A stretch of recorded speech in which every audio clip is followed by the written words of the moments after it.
So thank you all for joining us for the U.S. CLIVAR webinar today on what's causing the warm Arctic cold continents pattern.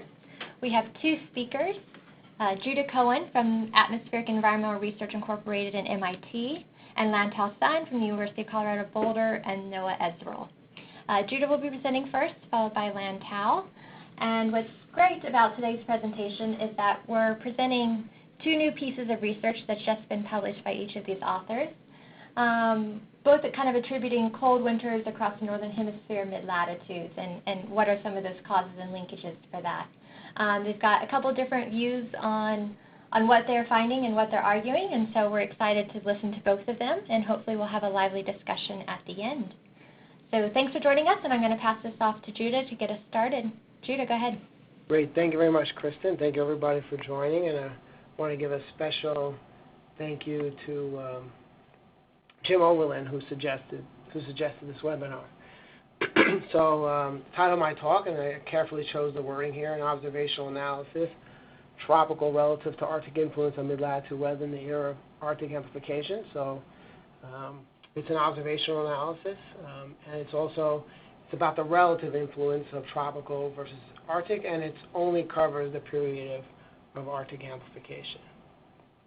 Okay, so just an outline of what ideas I'm trying to present here. Over the past 2 decades, the Arctic has undergone rapid and dramatic changes.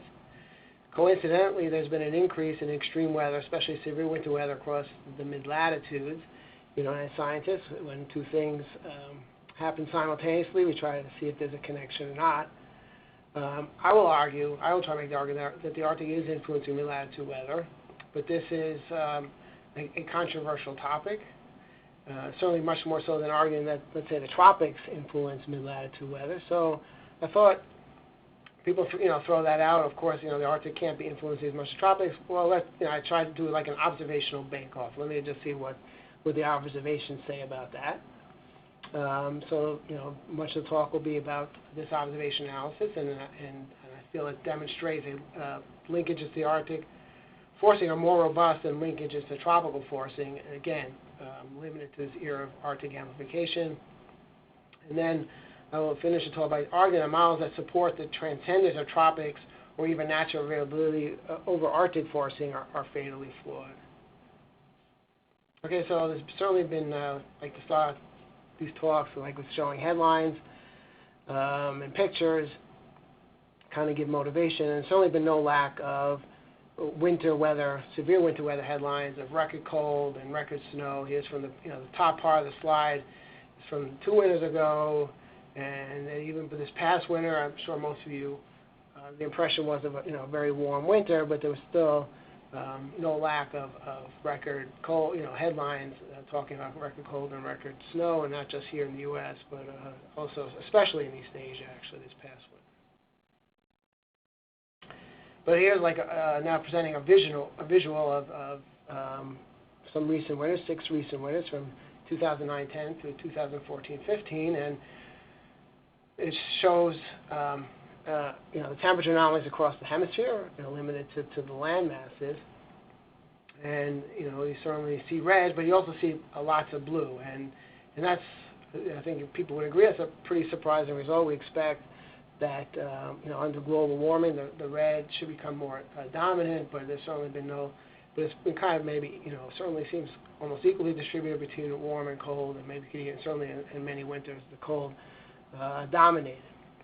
But much more cold than what we were expecting, and certainly colder than the model predictions. And here's some real-time forecasts for the same winters, and you can see that the models were always, all this string of 6 winters, and even this past winter was so warm, it's true for that winter as well. I could show the last winter if people ask me at the end. But and the fact that the models are too warm, relative observations, could be seen. I see that mostly as a flaw with the models, but it seems that most of my reviewers see it as a flaw with the observations, and I'll explain what I'm saying about that in the next slide. So, what is the source of observation model discrepancy? Again, this is in the era of Arctic amplification. So see kind of 2 different ideas. It could be natural internal variability of mid-latitude weather. So the streak of these poor forecasts is just really a matter of bad luck. right? There's this large natural variability in the models, when warm and the observations were colder. But if we, and kind of a corollary to that, if we had more iterations of the observations and more ensemble members, then the mean of the observations and the mean of the model forecast would converge. And then the other kind of camp is that that the cold weather is being forced remotely. And again, since the model forecasts have been poor, right? So then there must be a reason why this remote forcing is not being captured well in the model. Either it's being poorly sampled from the observations, or this forcing and atmospheric response is being poorly simulated in the model. And there could be two sources of this forcing, remote forcing. It's either tropical forcing, and I'd say that's really the established theory. And then the other possibility is Arctic forcing, which is more controversial, even maybe considered until now a kind of a fringe theory. Okay, so here's getting into the observational analysis, and this just shows the contouring. The shading shows the zonal mean zonal wind. You can see, on the left side is the North Atlantic, on the right side is the North Pacific. I don't want to spend too much time on this slide, but you can see the tropospheric jet here, where the green arrow is, and then you have the polar night jet up here in the stratosphere. And then at least if you look in the North Atlantic, you kind of get this dipole in the wind structure. You get a strengthening on the equatorward side of the jet, and you're getting a weakening on the polarward side. You really don't get that in the North Pacific. It's kind of just a more mid to high latitude weakening of the jet. And here's now ENSO in the second row, and you can see that really what I want to take is that should take away is that there's quite a robust response in the North Pacific. The variability associated with ENSO, and everything shown is in La Nina, because the argument has been that La Nina is forcing these cooling trends that we're seeing across the northern hemisphere. But you do get a much more robust response in the North Pacific, and you see there's very little response, there's very little variability associated with ENSO in the North Atlantic, and I don't know if that's appreciated enough. But in contrast, here's the Arctic oscillation, kind of representative, let's say, in Arctic forcing. But as the AO doesn't force anything, it's just an index. But I'll bring in other indices. But you can see that the variability in the wind is very much symmetric about both ocean basins. It looks very similar with this. So again, I showed the negative AO because the idea is that it's the negative AO trend that's associated with this cooling in the northern hemisphere. But you can see this dipole structure, the weakening on the polar side and strengthening on the equatorward side is very much symmetric in both ocean basins, something that you don't get with ENSO. It's very much a North Pacific centric variability. Okay, so this is maybe the most important figure that I'm going to show. So the top left panel shows the trend in the zonal wind, which is the contouring, and then they get also the trend in temperatures, and it's only for the continents, and that's in the shading. And again, this is during the era of Arctic amplification. And so in the winds, you get, like you saw in the North Atlantic side, you got this dipole with this weakening on the polarward side of the jet and a strengthening on the equatorward side. So you get this pretty clear dipole. So again, similar to North Atlantic, what the North Atlantic is dominating the hemispheric trends. And then the temperature, you get this tripole. So warming and everything is standardized. So you get warming in the Arctic, you get cooling in the mid-latitudes, and then you get warming in the tropics. And again, what's pretty interesting is that the magnitude of the tropical warming is similar to that of the Arctic, again, in the standardized sense. But on the right, it shows the similar plot with the variability associated with ENSO. So these are correlations or trends. But so if it's La Nina, it should have been weakening on the equator side of the jet, which is opposite of what's been happening in these trends, and there's very little going on in the mid to high latitudes. And that's with the winds.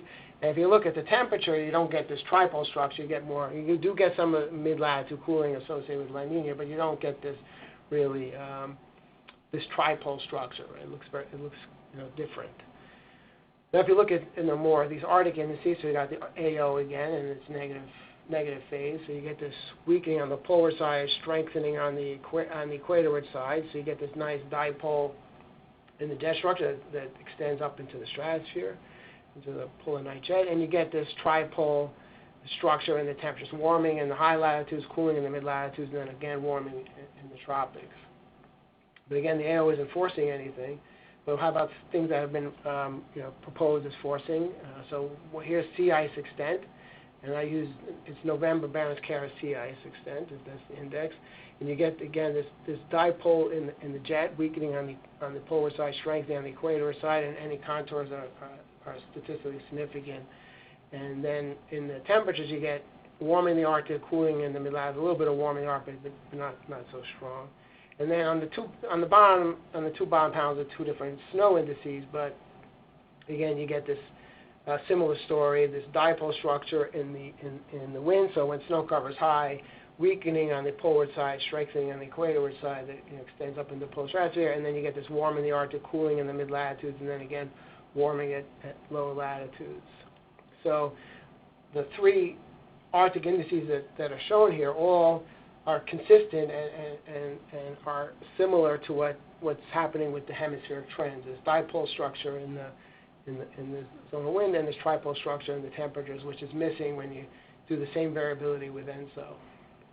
And similarly, this is just another variable, geopotential height trends, and again, you kind of get this dipole structure, increasing heights over the high latitudes, decreasing heights over the mid-latitudes, and then you get this another increasing height in the tropics, maybe associated with that warming. But at least in the mid to high latitudes, you got this dipole, which does not show up at all with ENSO. I mean, it's almost opposite, and there's been very little going on in the high latitudes. Again, would be for La Nina, looking at La Nina. But if you look at the Arctic indices, the AO, the sea ice, and the snow all have this dipole structure of increasing heights in the high latitudes, decreasing heights in the mid latitudes.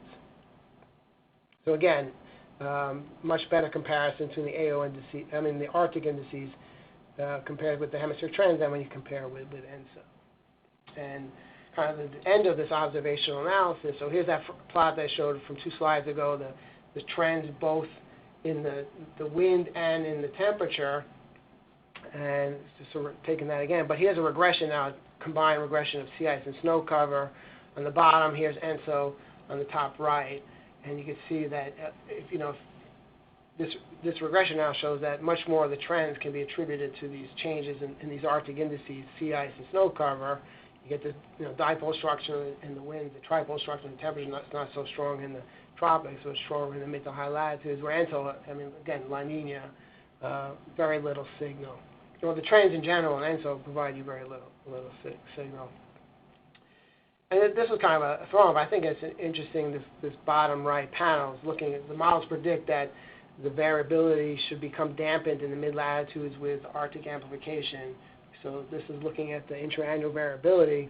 So it is decreasing in the high latitudes, and that's consistent with what our thinking, because as the temperatures warm in the Arctic, you get much fewer cold extremes, so the variability becomes damped. But that's supposed to spill over into the mid-latitudes, and that's not been the case. So the observations show the opposite, that the variability has been increasing in the mid-latitudes, especially here in the low troposphere, and the biggest increase in the variability has been in the polar stratosphere. At least I think maybe somewhat suggests a link between the two. But I do bring this one plot. I think that the fact that this discrepancy, the disparity between the models and the observation, this natural and internal variability, whether it's increasing or decreasing, are really a hint of model where the model and natural variability are diverging. Okay, so just a few comments. So observational, this is me saying it, so obviously not unbiased. But the observational evidence, in my opinion, looks pretty compelling that it is hard to argue that tropics are a more significant influence than the Arctic in the era of Arctic amplification.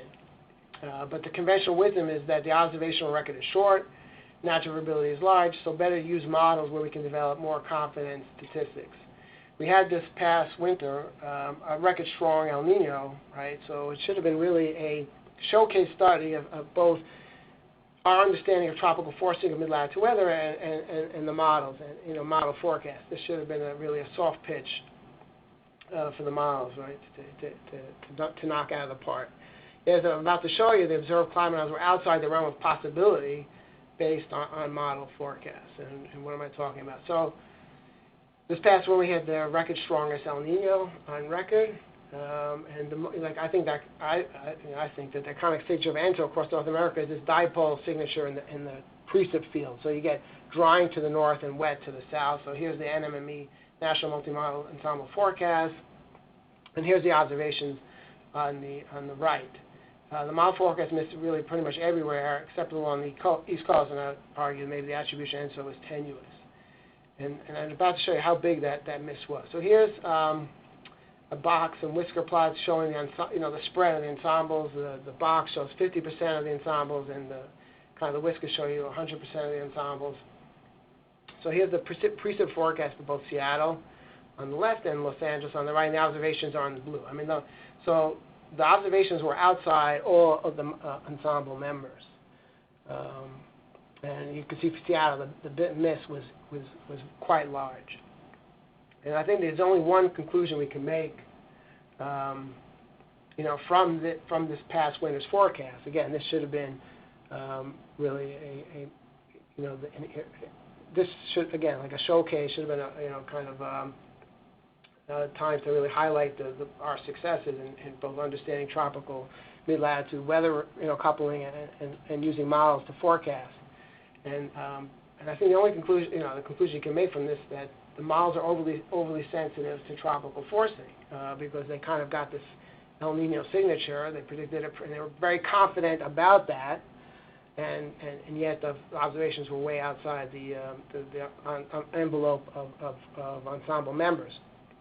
And also, I would also argue that the internal variability of the models does not match natural variability, or there's the envelope of the ensemble members would have caught the observation would have fallen within that envelope. And again, this is 109 ensemble members, so there are a lot of model members here. Certainly should have been enough to capture the whole envelope of possible outcomes.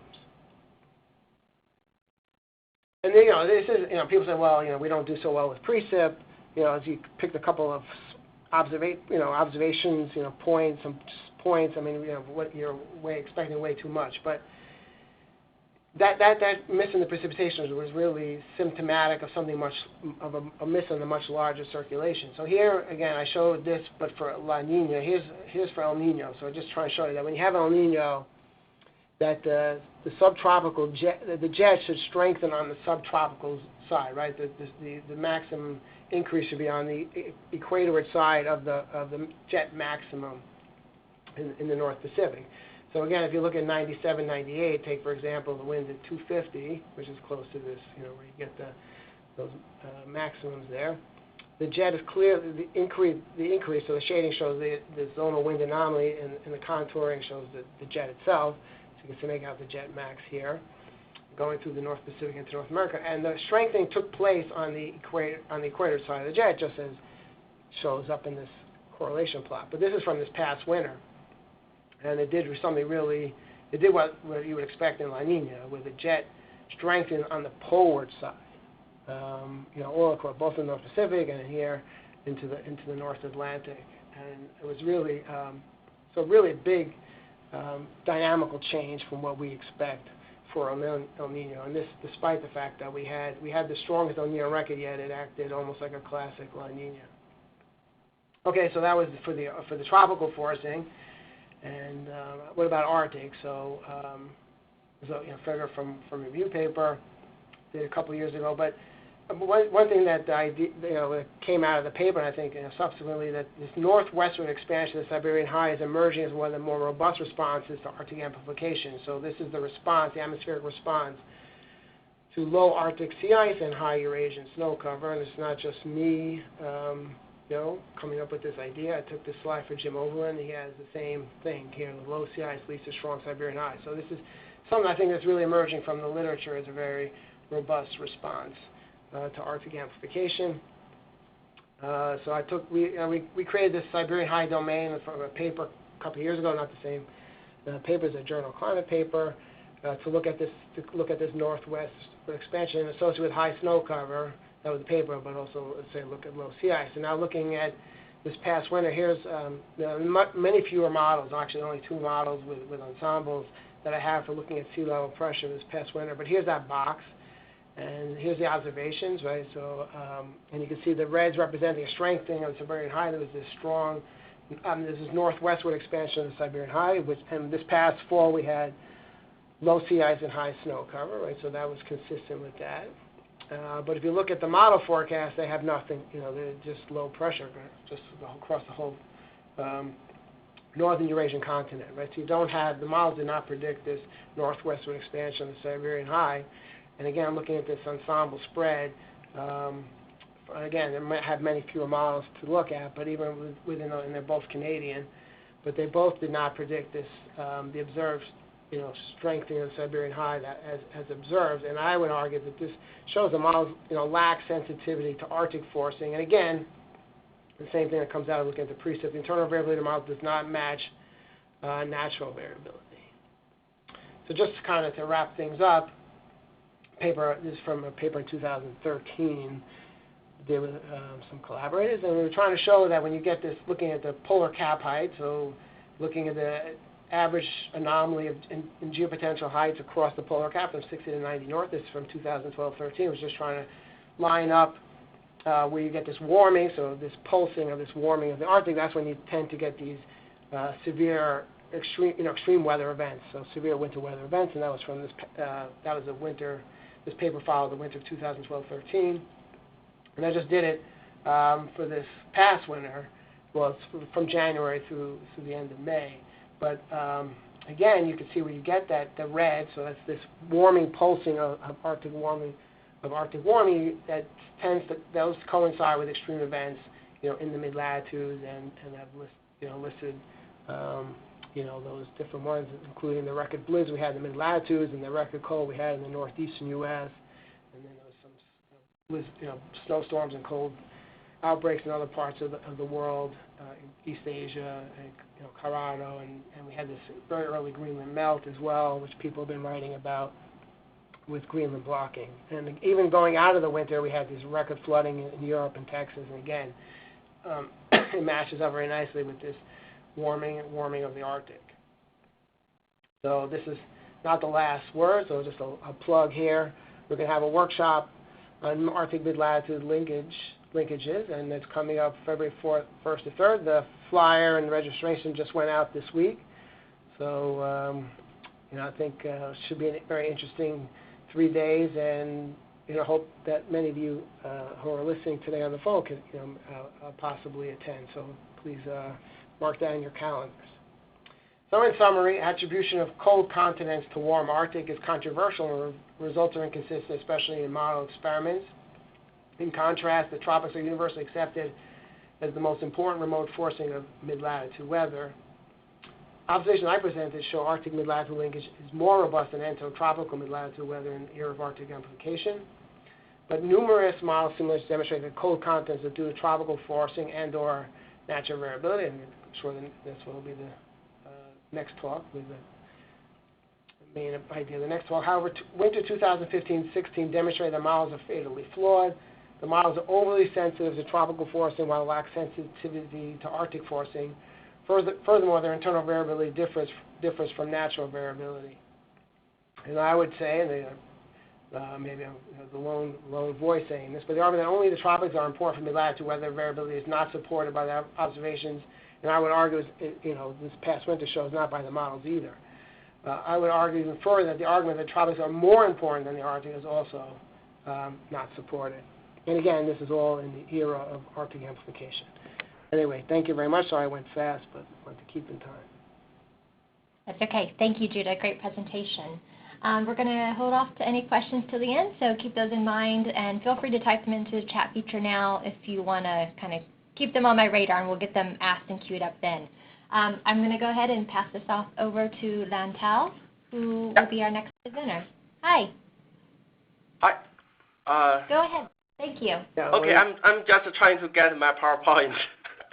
Oh, yeah. Sorry. Let's get you advanced.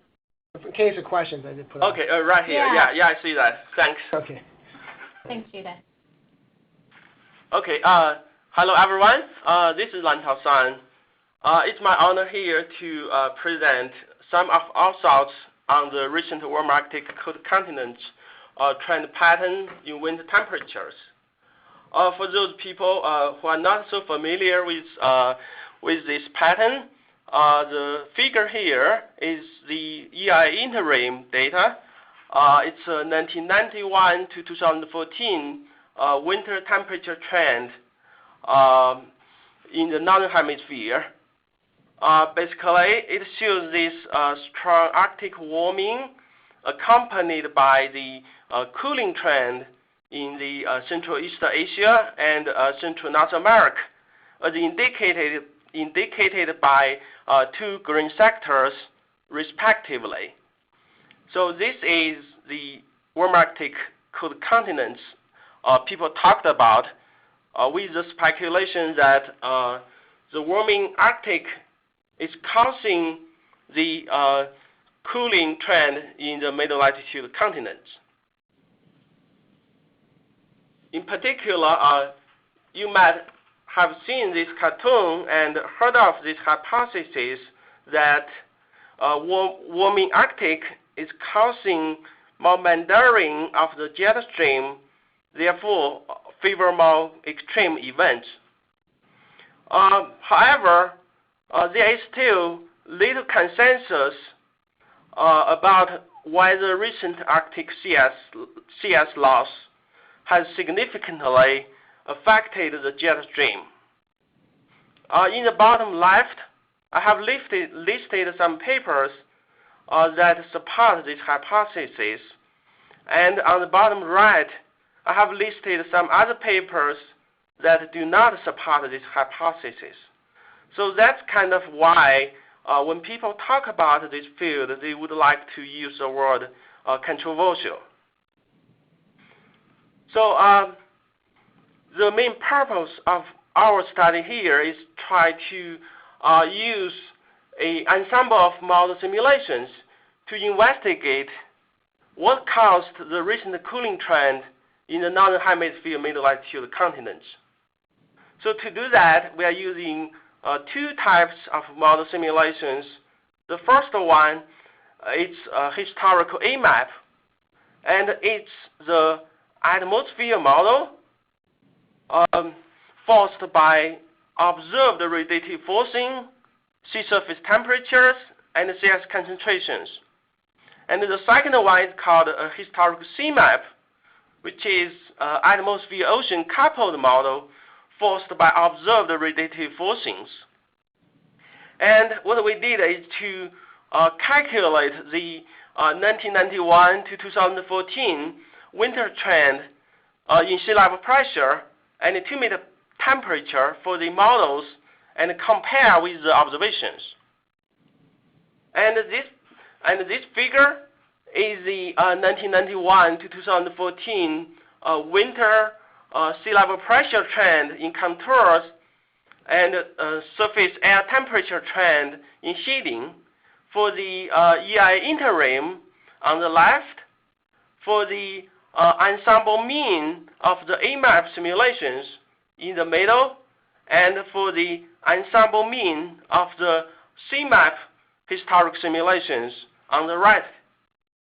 So if we look at the models, we can see that both model simulations can simulate this strong Arctic warming, and they also get this warming trend in the middle latitude continents, opposite to the observations. And inspection of the sea level pressure trend shows that the observed cooling trend is associated with the large-scale dynamic change in atmospheric circulation. Noteworthy is in Eurasia, there is a tendency toward high pressure, indicative of strengthening of the Siberian high. In striking contrast, both model simulations, there is no appreciable circulation trend. Actually, the only appreciable circulation trend appears in North Pacific. This tendency toward high pressure in North Pacific is likely related to the tropical SST change over this last 24 years.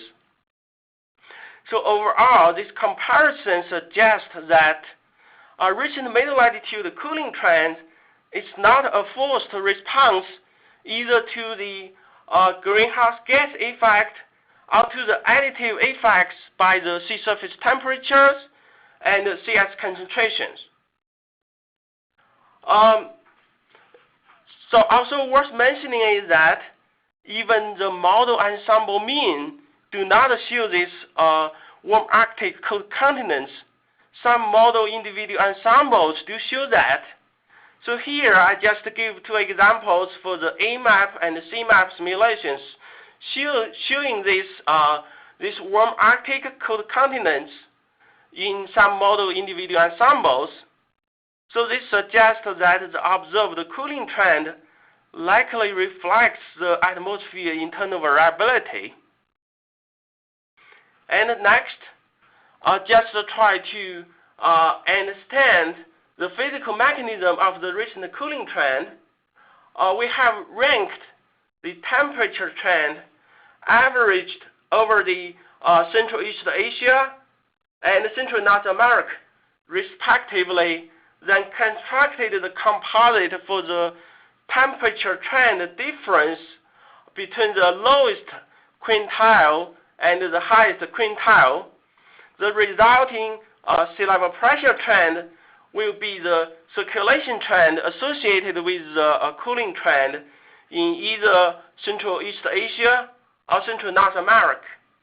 So not surprisingly, when there is a cooling trend in Central East Asia, there is a strengthening of the Siberian high.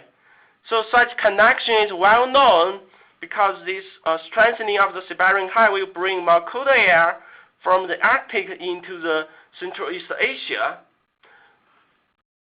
So, and the similar story holds for Central North America. So overall, this analysis tells us that our models are capable of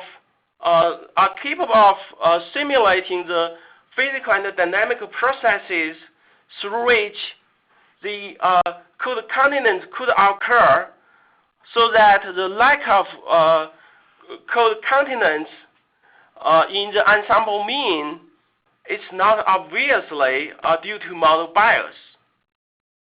And next, to try to establish the linkage between the circulation change and the temperature change, we have averaged the temperature trend over the green sector and averaged the circulation change over the blue sector for individual model ensembles for the Central East Asia and the Central North America, respectively, and then make the scatter plot for each individual ensembles. So the x-axis is for the sea level pressure trend and the y is for the temperature trend. As you can see, there is a very good linear relationship between the circulation change and the temperature change across all AMAP simulation ensembles, with the correlation coefficient to be 0.86 for Central East Asia and 0.72 for Central North America. And the other interesting thing is that the observations is shown in the red dots. For example, if we look at the Central East Asia, this cooling trend in observations stands out alone as an extreme event. However, it also follows this regression line well. So overall, these two slides suggest that the cooling trends over the past 24 years is transient, and they are from the air mass exchange resulting from the atmosphere decadal internal variability. And next, I'm going to talk about the CS loss effect people may argue that even though there is no cooling trend in either the AMAP or CMAP historical simulations in the middle latitude continents, the CS loss alone could still cause the cooling. It's just that this cooling is overwhelmed by other components of the greenhouse gas effect.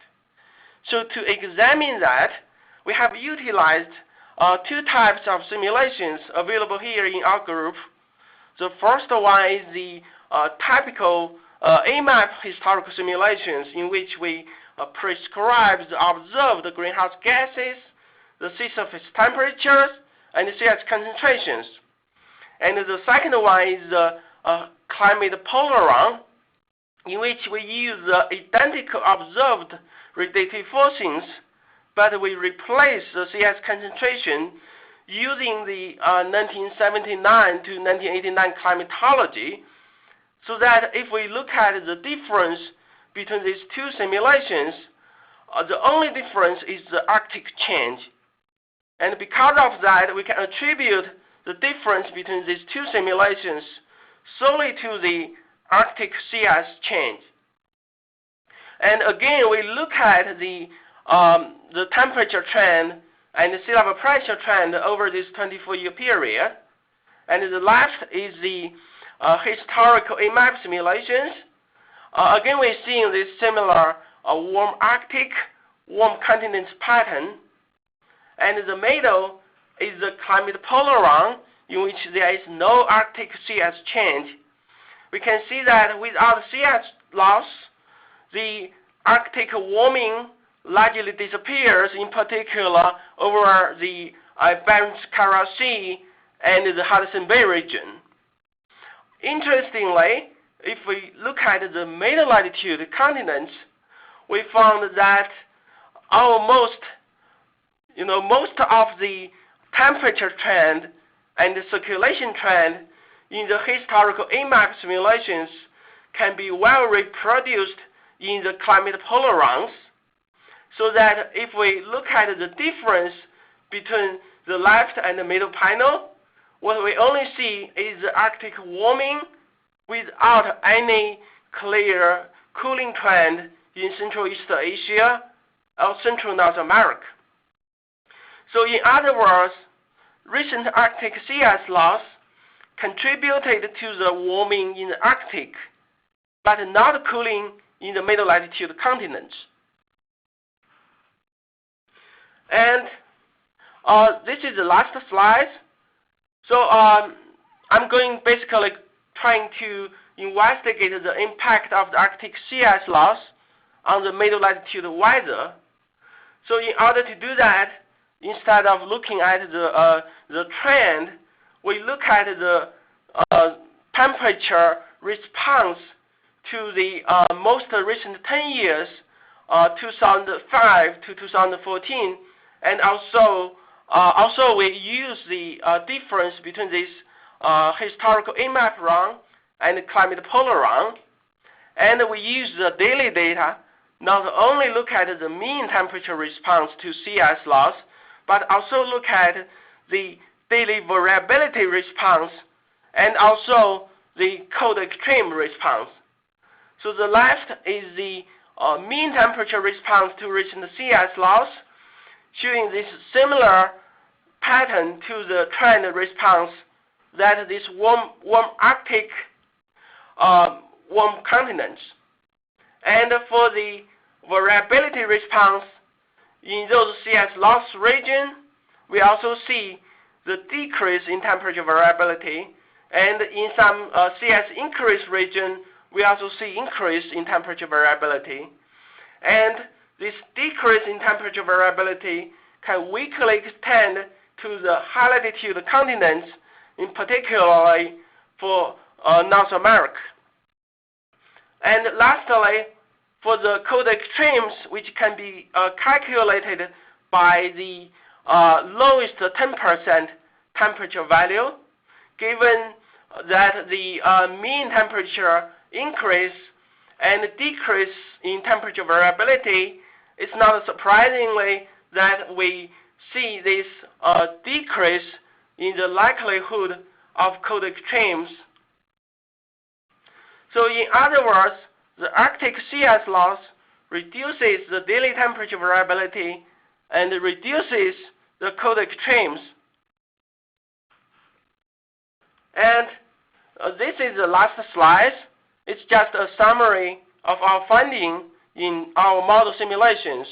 I will just leave it here and take any questions. Thank you. Thank you very much, Lantao. Great presentation. We'll now move into our Q&A portion. We have about 20 minutes for that. So just a reminder to people participating, feel free to ask any questions you have of the speaker. It does help if you have a specific question to address it to one of the speakers. If it's for either one, that's also okay. Just let us know. And we'll take questions either through audio. Go ahead and raise your hand, and I will take you off mute and allow you to ask questions, or you can type them into the chat feature. So we do have a couple here.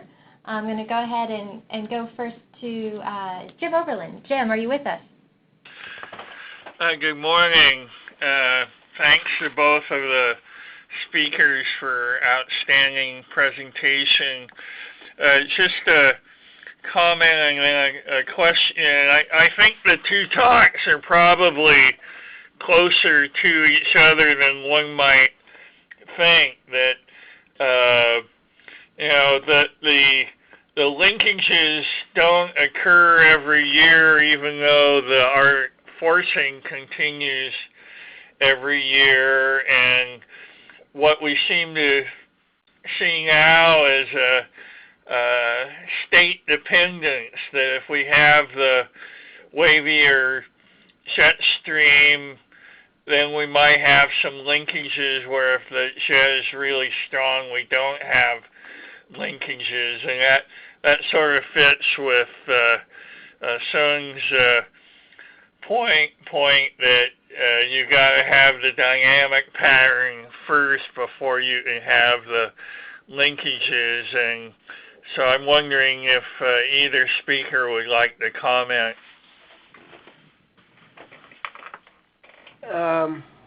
Well, I appreciate the attempted diplomacy there, Jim. I'll say that first. But I mean, it's also your idea. This idea that yes, of course, you could have the same forcing and get different responses. I mean, my problem is if you have a wavier jet stream to begin with, you're going to get, let's say, that colder weather, independent of any other type of, boundary forcing. So, so I think it's like a self-fulfilling type. And if you have a stronger jet stream, you're going to have a milder, regardless of the boundary forcing. I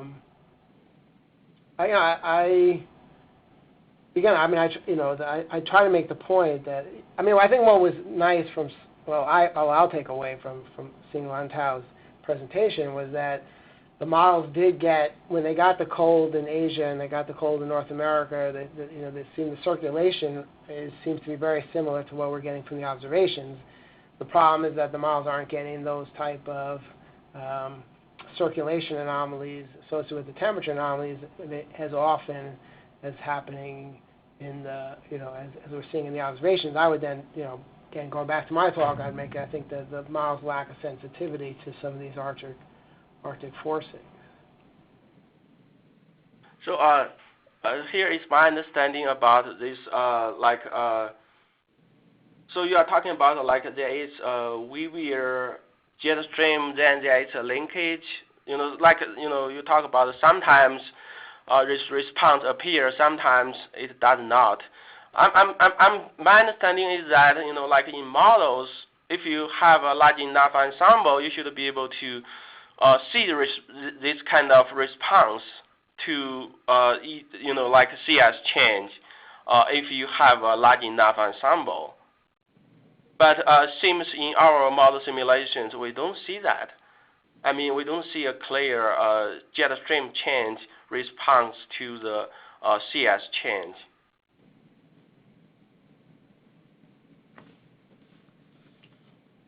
Great, thanks. Jim, do you have anything else to add before we move on? No, that's fine. I guess my point was you have to have the dynamics first and then the thermodynamics can respond rather than the sea ice thermodynamics actually being the original forcer. I think you have to have the dynamics first, and then that can get reinforced. So, yeah, I'm done. Thank you. Great. We have a few other questions. One question here is from Ruth Mortram. She apologized. It's hard to remember the details from the first presentation, but is some of the difference in the correlations attributable to different periods or perhaps different data sets, such as the ERA interim versus INSTEP? Yeah, so I think that question is addressed to me. As far as different data sets, it's pretty robust across data sets. I mean, I've used ERA interim.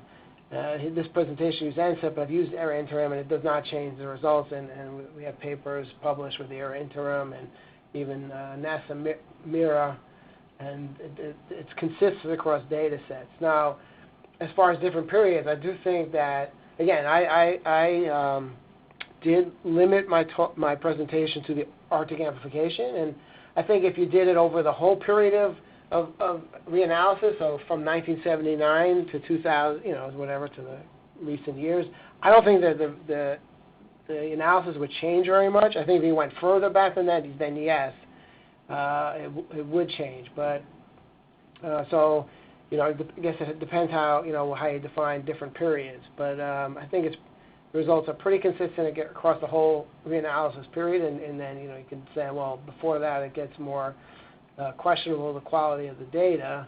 But I do think that I know with snow cover, I know better than with sea ice, but with snow cover, those correlations do change, depending on the period that you use. Thanks, Judah. We have a question from Paul Beckwith, who also noted that he's recently posted a few videos from the Earth Middle School showing how the jet stream has crossed the equator, and he has a kind of a two-part question here. He wants to know, with increasing jet stream waviness, the trials move much closer to the equator, occasionally crossing the equator. Would you expect this to get more frequent as Arctic warming continues? And if the Arctic temperature warmed to temperatures similar to the equator, what would the jet streams look like?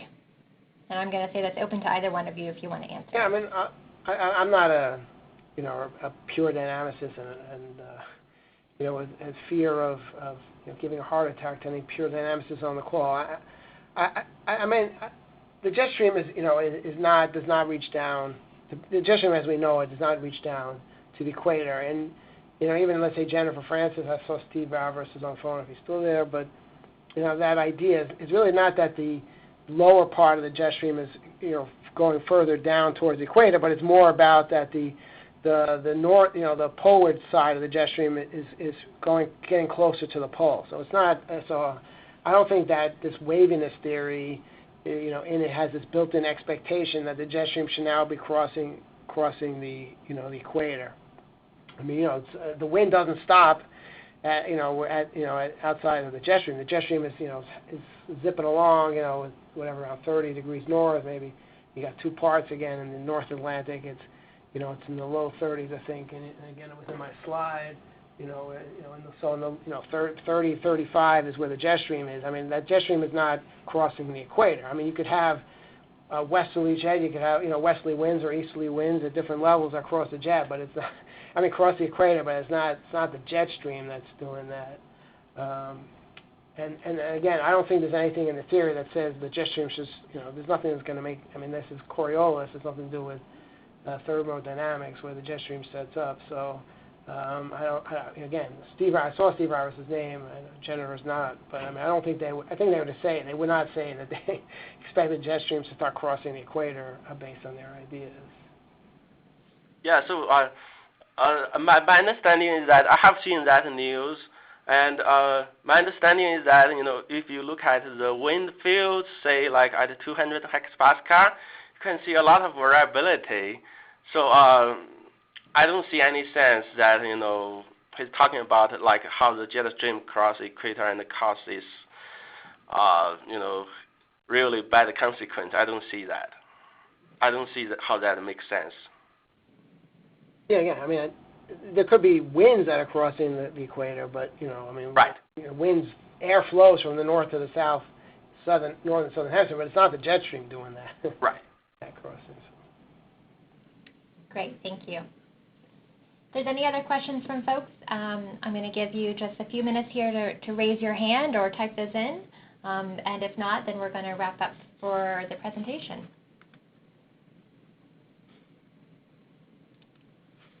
Well, if no one else has a question, I'll ask Lantaro a question. Sure. Yes, please, I Judah, was go going ahead. through some slides I put together, and so he had a talk. A paper came out last year, I guess, with Clara Desser and others, where they had very nice, and I even had a slide. I don't know if I can do anything with the slides, but trying to. I might not to present. How do I move the slides? Oh, here we go. I even put a slide. When you had this, don't go to where it stops. Where is it? Oh. Yeah. So it's. Can I do that? Or if you want, you can do that. All right. Well, come on. Yeah, no. So it's right. No, that's your slide already. Yeah. So who's this? I don't know who's moving the slides, but you have a paper that showed it was like I would say one of the best results for showing that sea ice does influence mid-latitude climate variability. I think that's not it. This one here. Bring it up. Yeah. So this is a paper you had from 2015. I mean, you had the polar weakening of the jet, and you had the building of the Siberian high and cold temperatures. I mean, it looked great. So how do you explain this result with what you presented today? I think this is a very good question. I really wanted to, go up onto this discussion on this part, which is, I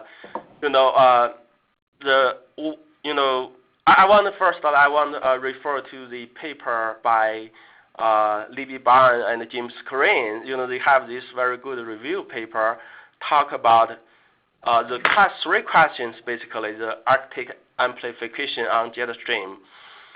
It's can it, will it, has it?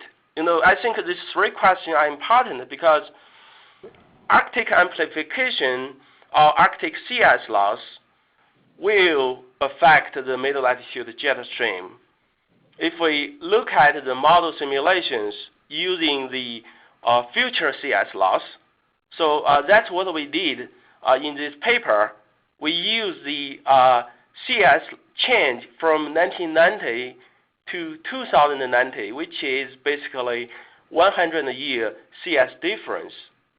So in that, in that case, we can see the circulation change is pretty robust. For example, this negative AO is very robust there, and you can also see a lot of things. For example, like the test the hypothesis that whether autumn sea ice loss could affect the winter circulation. You can see a lot of things, but I would say this is for the future. Right. If we do it for the present climate, it's really hard in models to see anything because the signal is very small, so that it's easily masked by the atmosphere internal variability. That's kind of my understanding from these model simulations with the future sea ice loss. And I'm also recently doing some other modeling studies using the GFDR model. Basically tells me the same thing. When you look at the impact of the recent sea ice loss, you don't see much happening for the circulation change or temperature change. But if you go to the future, you can see much more robust signal. I think that's a question raised by Libby Barnes and James Crane on this will it and has it. I think in the future, there is, most of us will agree that sea ice loss will have a effect on the circulation, which is pretty clear. I think it's also very robust across different models. But for the present day CS loss, it's really tricky because a lot of models, don't see that, even though some models do find something. So it's kind of very model dependency. Does that answer your question? Yeah, okay. So you're saying it's a matter of magnitude, that the forcing is not large enough yet to be seen in the models, but when the CI decreases further, we'll see that we will be able to see the response. Exactly. Yeah. The atmospheric response. Okay. All right. Thank you. Great. So we do have another question that has come in. That was a really good one. Another one from Mike McCracken. When you do these simulations and include sea ice loss, do you also consider sea ice thinning and its effects on temperature? Also, the climate models are well behind observations in treating sea ice retreat. Is that included? So firstly, in the experiment here, we didn't consider the sea ice thickness change because we don't have any observations for the sea ice thickness. And secondly, the climate models are well beyond observations in treating sea ice retreat. Is that included? So about this question, treating sea ice retreat, I'm not very sure what Mike mean about this well beyond. Well, I think it's all about the predictions. The model predictions were not as fast. The melting was not occurring as fast in the models as we've been observing. Okay. So you mean that he talk about, like, for example, I can go to my slides. For example, does he talk about like this cooling and it should be like this slide. Does he talk about this observation? It's kind of like well beyond the model simulations. Well, maybe he's saying that the model, the sea ice loss predicted by the model is less than the sea ice loss that we've been observing. I see the question. So I think this is the AMAP model in which we prescribe the sea ice concentration the same as observations. So for the CMAP simulation, we might have this issue, like, for example, model underestimate the sea ice loss a little bit, but in the AMAP simulations, the sea ice concentration is prescribed, so it's observation sea ice. So it's not well beyond the observations, I would say.